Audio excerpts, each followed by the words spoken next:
The past has an unbroken appeal to us. Isn't it fascinating to learn what life was like hundreds or thousands of years ago? To understand the different forks the path of human history took over time. Sometimes, however, looking back can be one thing above all, disturbing.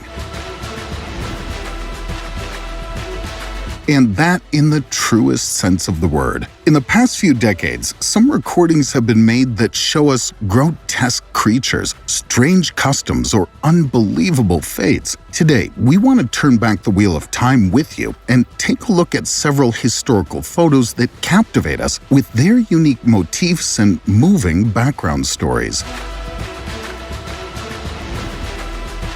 Before we get started, be sure to hit the like button and ring the notification bell for more videos. Also, stick around until the end to see a photo from the past that you need to see to believe. The Fijian mermaid.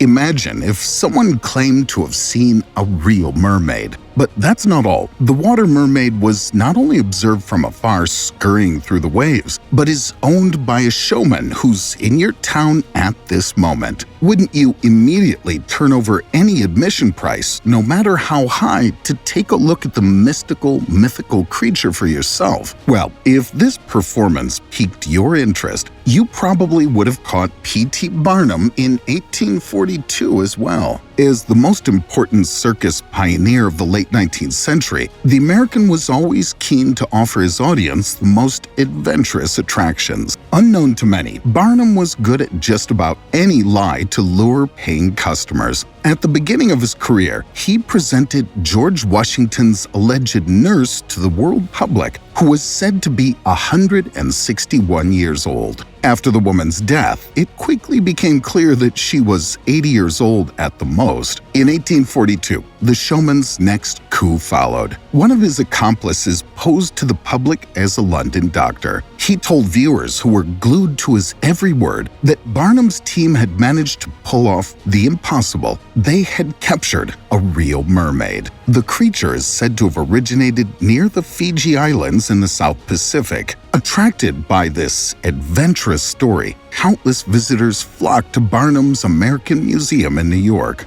However, what the people saw there had nothing in common with the enchanting mermaids that are presented to us in Ariel and Company. In fact, the monster from the depths of the sea had the upper body of a monkey and the lower body of a fish. With its jaws wide open, revealing the beast's bared fangs, the creature struck the audience with a mixture of fear and wonder. What the admirers didn't know at the time, however, was that the Fiji mermaid was a brazen fake. So, the supposed miraculous creature actually consisted of parts of animal corpses sewn together. The American seafarer Samuel Barrett had already bought the creature from Japanese sailors 20 years earlier. After a few detours, the object became the property of the Boston Museum, where Barnum became aware of it. As a savvy businessman, the showman saw its potential, which is why he decided to lease the mermaid for what was then a princely sum of $12.50 a week. The only mysterious thing about the grotesque creature is the question of its whereabouts, because it disappeared without a trace. It's considered likely that the original was destroyed in a fire at Barnum's estate. Over time, many other showmen jumped on the fake mermaid bandwagon. Some of these disturbing hybrid creatures are still on display in the museum today. Post-mortem photography. When we have to say goodbye to a loved one, a world understandably collapses around us. Sometimes we allow ourselves to look at old photos of our loved ones and revel in happy memories. People in the late 19th century also valued photos of their loved ones, albeit in a completely different way than we do. In the context of post-mortem photography, the family members were captured in the picture after they had passed away. Since the child mortality rate was very high at the time, deceased children in particular were placed in front of the camera. The little ones were often positioned in such a way that it looked like they were sleeping. In other cases, however, special supporting devices were used to give the impression that the deceased was still alive. It wasn't uncommon for the entire family to gather in front of the camera, which made it not always immediately clear who the dead person in the photo was. In order to understand what the background of this strange practice was all about, we have to look at the reality of life at the time. Today, any of us can snap a photo at any time, but back then, photography was anything but commonplace. Often, the photographs of the dead were the only pictures taken of the children. The same was true for the family portraits. The aim was therefore to present the deceased as lifelike as possible, for example, as if they were only taking a short nap and would wake up again at any moment. Blanche Monnier.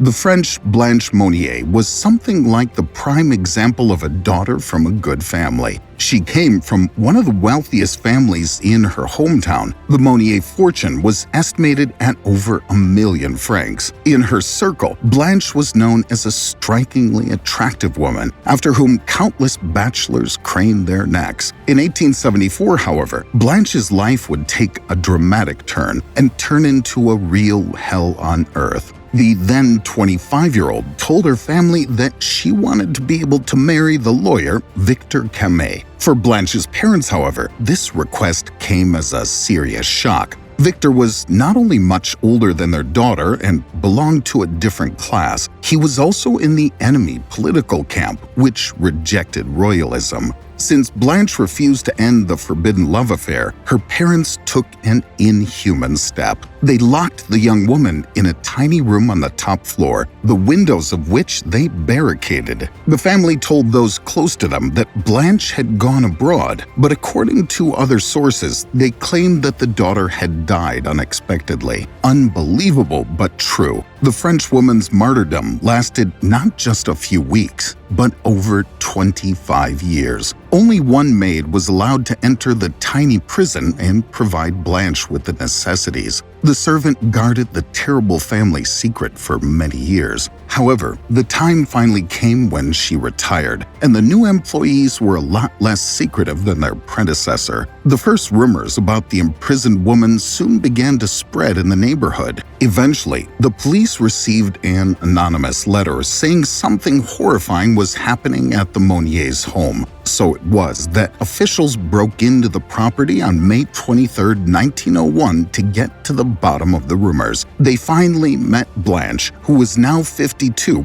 on the top floor. To say that the woman made a pitiful picture would be a complete understatement. At that point, the prisoner weighed less than 30 kilos. She was unclothed, and her room was littered with feces, leftover food, and vermin. A crust of dirt had formed on Blanche's skin, in which maggots had proliferated. The smell that pervaded the chamber was simply unbearable. The severely traumatized woman was also unable to speak. All she made were incomprehensible sounds. Blanche's photo, which was published in many newspapers, caused a shocked response from the population. The mother and son were immediately arrested. The father was no longer alive by that time. However, there was no trace of insight. When she was arrested, the mother was outraged that the police were interfering in her private family affairs. 15 days later, she was dead. She succumbed to a heart attack. The brother managed to convince the court of his innocence. Allegedly, he had nothing to do with his sister's imprisonment. Blanche Monnier spent the rest of her life in a psychiatric hospital. She died there in 1913 at the age of 64. Regina K. Walters.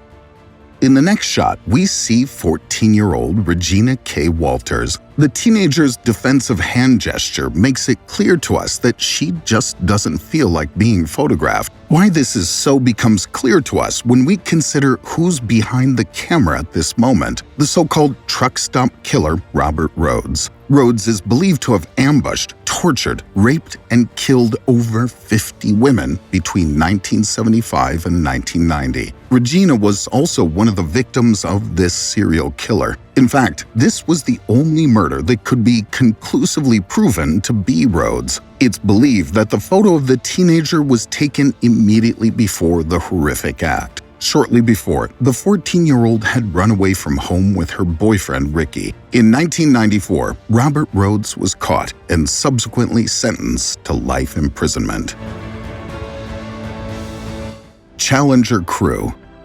When we look at the faces of the Challenger crew, we see 7 beaming individuals who can hardly wait to set off into the gigantic expanses of space aboard the space shuttle that gives it their name. But tragically, everything was to turn out very differently. On January 28, 1986, the space shuttle left the ground and broke apart just 73 seconds later at an altitude of 15 kilometers. All 7 crew members perished during the tragedy. The failure of one or more sealing rings was determined to be the cause of the accident. This event would soon go down in history as one of the most dramatic and catastrophic losses of human life that had ever been witnessed. The event was broadcast on television stations around the world as the astronauts were gearing up for their launch. This was expected to usher in a new era in space technology, and it certainly accomplished that, however, not in the way that most people had hoped. This mission was expected to go off without a hitch. After all, the astronauts and crew had been planning for this day for several years. The capsule had been inspected numerous times, and all systems were given the green light.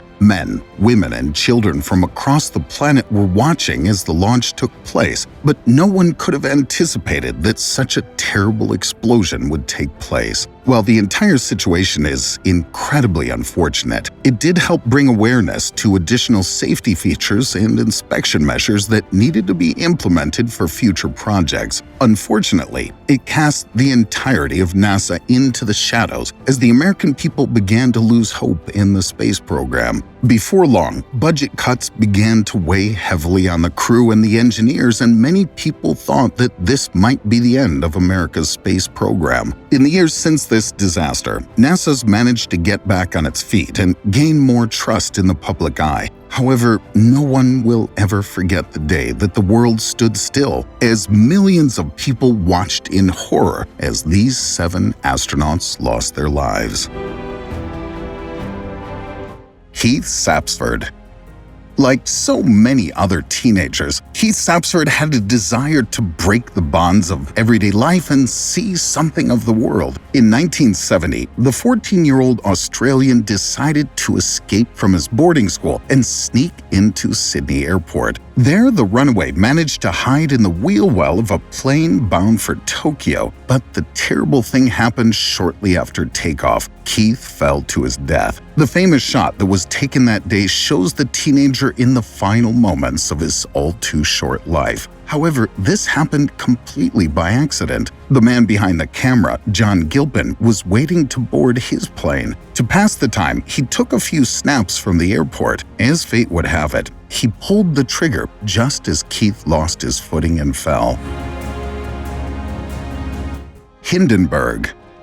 With a length of 245 meters, a cruising speed of up to 120 kilometers an hour, and numerous comfortable rooms, the Hindenburg was one of the most advanced and luxurious airships of its time. The main task of the imposing Zeppelin was the transatlantic service, with it commuting back and forth primarily between Frankfurt, Rio de Janeiro, and Lakehurst near New York. Finally, on May 6, 1937, the terrible catastrophe that we still associate with the Hindenburg happened, the Lakehurst accident. When the Zeppelin landed at around 6:25 p.m. local time, a heavy hydrogen fire suddenly germinated in the rear of the airship, which spread rapidly and finally caused the entire Hindenburg to burst into flames. Of the 97 people who were on board at the time, 35 did not survive the accident. The victims succumbed to their severe burns or died after jumping out of the blazing Hindenburg in their panic. This was one of the world's first televised disasters, with one commentator shouting the infamous line,